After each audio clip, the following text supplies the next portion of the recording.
Hi everyone, in today's video I will show you how to install NPM on Linux.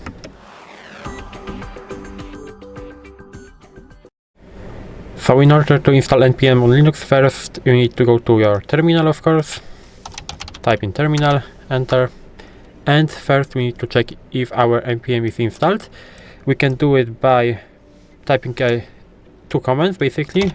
Node ---- version, it's not found so it's not installed, and npm ---- version, again command not found so it's not installed, so we have to install it.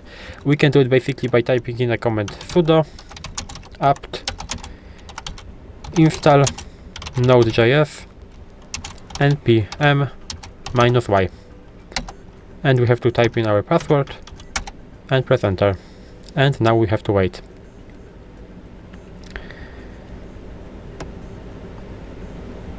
And now our installation has started.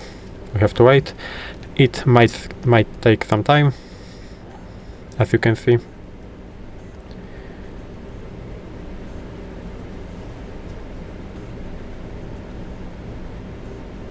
So maybe I will pause the video and I will go back to you after the installation will be completed.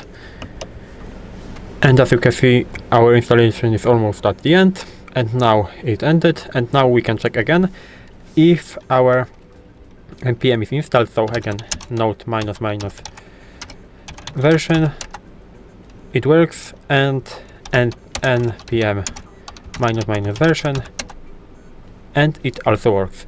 So if you found this video helpful, please leave a like, subscribe the channel, and I hope to see you in the next video.